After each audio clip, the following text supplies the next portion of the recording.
আমাদের এক যুবক জানতে চেয়েছে, ছেলে সন্তান যখন জন্মলাভ করে তখন ওই ছেলে সন্তানের নাম মুহাম্মদ রাখা যাবে কিনা, অর্থাৎ শুধু মুহাম্মদ রাখা যাবে কিনা।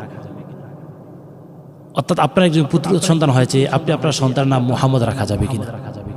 মুহাম্মদ শব্দের অর্থ হচ্ছে প্রশংসিত। নবী মুহাম্মদ রাসূলুল্লাহ সাল্লাল্লাহু আলাইহি ওয়াসাল্লামের যে নামসমূহ রয়েছে তার মধ্যে অন্যতম নাম হচ্ছে মুহাম্মদ।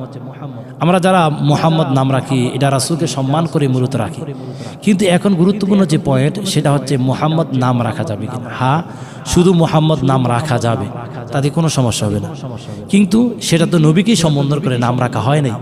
যদি নবীকেই সম্বোধন করে শুধু মুহাম্মদ বলা হয় তাহলে সাথে সাথে আপনার পড়তে হবে সাল্লাল্লাহু আলাইহি ওয়াসাল্লাম। আর আমার নাম মুহাম্মদ অথবা আপনার নাম মুহাম্মদ অথবা আমাদের সকলের নাম মুহাম্মদ, সেক্ষেত্রে সাল্লাল্লাহু আলাইহি ওয়াসাল্লাম পড়া প্রয়োজন নেই। যদি নবীকে সম্বোধন করে মুহাম্মদ বলা হয় তাহলে সেক্ষেত্রে সাল্লাল্লাহু আলাইহি ওয়াসাল্লাম বলতেই হবে, এটা ওয়াজিব। আর যদি আমার ছেলের নাম মুহাম্মদ, আপনার ছেলের নাম মুহাম্মদ অথবা আমাদের নিকটবর্তী অথবা দূরবর্তী কারো নাম মুহাম্মদ থাকে তাহলে সমস্যা হবে না। তাহলে আমরা জানতে পারলাম ছেলে সন্তানের নাম শুধু যদি মুহাম্মদ রাখে তাহলে কোনো গুনাহ হবে কিনা, কখনো নয়, মুহাম্মদ রাখলে গুনাহ হবে না। এটা সুন্দর এবং অর্থবহ নাম।